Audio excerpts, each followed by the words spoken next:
Hey athletes, in this video we're going to be exploring the Team Ontario Lacrosse warm-up. So as I bring this a little bit closer, recognize that this is exactly the PDF or document that you have been provided. Just a brief overview of what we have here. Our warm-up is divided into 4 major subsections. We have a temperature increase, a mobility program, movement program, and then an intensity build. And so the first block is our temperature increase. Our mobility and movement have been combined together into a single block, and then we have our intensity build. And through this video, I will briefly walk you through each of these exercises as a refresher on some of the bigger technical cues and ideas that we need to remember. And so starting from the top with our temperature increase, we have a jog to run sequence. It says about 3 minutes or 1 lap of the field, which we would complete. After that, we would set up into lines or into a single station where we'd be working through a back pedal.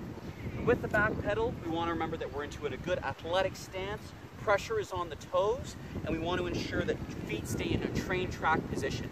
The first round of 30 to 40 steps will be short steps, whereas the second round will have a little bit more of a reach to it. Once we complete those 2 rounds, we will move into a shuffle series. Now in this shuffle, we'd be moving down the line.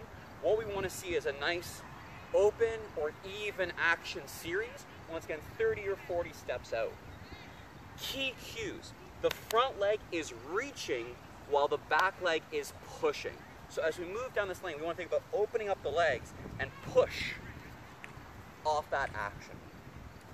After we've completed 1 length per side, we would move into our general mobility patterns. So starting from the top, we have our ankle and knee rotations. So right leg is stuck in the ground, left toe is buried, 6 rotations one way, then 6 rotations the other way. Then we would switch, 6 one way, 6 the other way. A good reminder, we want this leg to be solid. We don't want to be loose through that action. Stay strong as you do this movement. From here, moving into our knee rotations. Feet are together. We want to think big toe, little toe, and heel are anchored into the ground. Hands above the knees and moving slowly through a circle movement. We're going to go 6 one way, then 6 the other way. From here, we're moving to the ground, where we're going to work through our bracing and glute bridge exercises. These are key foundations for performance success. So, our bracing exercise, we're starting on the ground, head relaxed, hands on the stomach. Deep breath in and brace like you're about to take a punch. We perform a couple of breaths here, then we would bring the legs off the ground to a 90-degree position and perform the remaining breaths. I'm keeping the stomach wall on and I'm pressing the abdominals into the ground. I'm anchoring my low back into the ground for the prescribed time. The next exercise is our glute bridge. So in the same position, I'm going to ensure that my heels are properly anchored, and I'm going to make sure that my toes are loose off the ground. Hands on the hips, I'm going to squeeze the bum to start, and then I'm going to use the hips to lift to the top position. The key to success here is we don't want to feel the hamstrings or the back doing the work. We want to ensure that 90% of the work comes from the glutes as we elevate through. Think of this as a slow, controlled tempo. 1, 2 up, 1, 2 down. Nothing is rushed. We're staying very focused on sort of precision of muscular engagement. Next, we have our fire hydrants. Now, the fire hydrant is a hip mobility sequence. We're using circles of the knee to open up the hip socket. We're going to start on the knees, and we're going to place the hands under the shoulders. Now, from here, you want to brace the stomach just like you did when we were doing the bracing exercise. Lock that in and make sure the spine doesn't move. We're going to very slowly lift and draw circles with the knee. We will perform 4 in one direction, then 4 in the other direction, and then switch.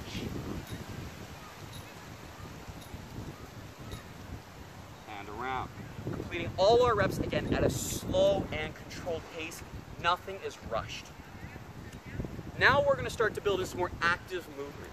We're going to get into our greatest stretch. So with the greatest stretch, we're starting nice and tall. We're going to hug the knee up and take a big step out. We want to ensure that we have 90-degree angles at the ankle, knee, and hip, and the chest is tall. From here, bracing the glutes, take 2 deep breaths. again. Next, we take our left arm and bring it across the body. We're pulling ourselves around so our torso is turned. Chest stays tall, 2 deep breaths.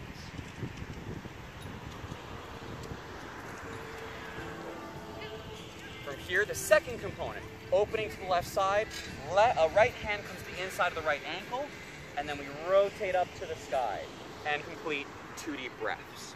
We would complete the same thing on the other side, same sequence, breath, breath, and breath.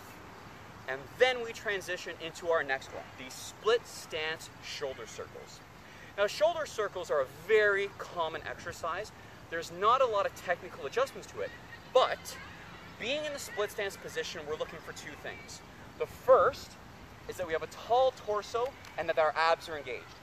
We shouldn't see any rib flaring. We should stay tucked and in place. The second is, as we do these, there shouldn't be any wobbling. We should be in control of our base. So from here, we're going to go palms down, 5 small, 5 medium, and 5 large. Then we're going to switch legs, same principles apply, palms up, going backwards, 5 small, 5 medium, and 5 large. Once we've completed that, we're going to bring it to standing and work through some squats. We're going to set into a comfortable squat stance. We're going to bring the arms in front as a counterbalance. We're going to look to sit the bum back and up.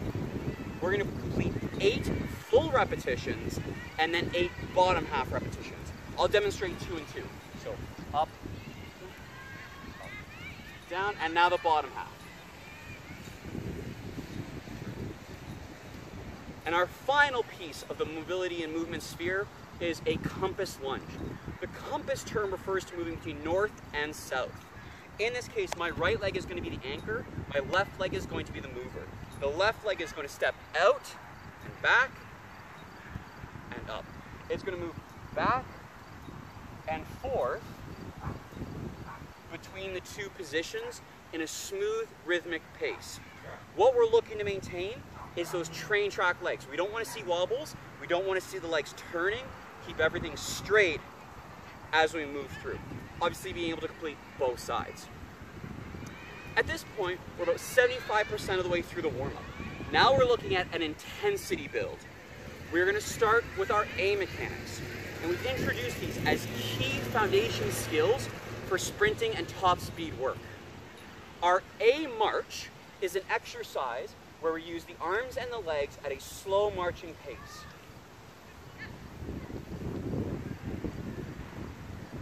Key considerations is the idea of 90-90-90.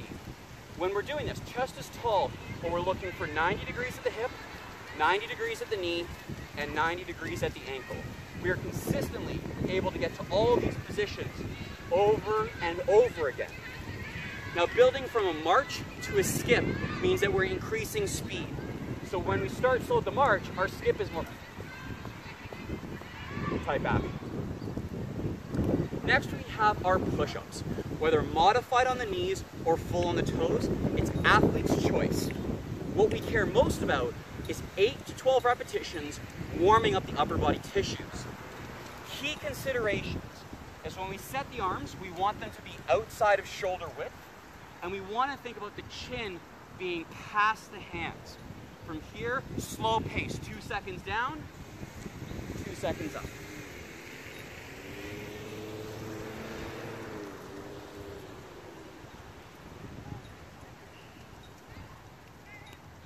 Next, we're moving into some jumping and sprinting. First exercise, we have our 2-foot jumps without arms, no arms. We're going to place the hands on the biceps, and the goal here is to remove the distraction of the arms so we can focus on the hips. From here, we want to see a smooth squat-type movement. Down, up. For prescribed repetitions. We want to see this natural up-down action, and we want to see the athlete is able to load the hips and use the hips over and over. Next, we have our pogo hops, which is an ankle-dominant bounce. The athlete will start tall, hands on the hips or at the side, and it's the ankles completing that work for us. You can see that the knees aren't bending, the hips aren't bending. We're staying tall like a bouncy ball or a pogo stick, find that stiff response from the legs. The last piece is our sprint warm-up. We're going to be completing 3 sprints of approximately 30 to 40 steps. Each sprint will build in intensity. So the first sprint will be at 50%, the second at 75%, and the third at 90 to 95%. Now when we start our sprint, we're going to be tall and we're going to think about falling into it. But the key is the deceleration. As you finish your length, we're not just coasting. We want you to be thoughtful and conscious that as you come in, it's a strong, solid deceleration. We want focus and building of that skill. So athletes, this is the full warm-up series from top to bottom, roughly 15 minutes in length. It works on a number of foundational skills and ensures that you have a clear and concise plan to prepare for your sessions and your performance.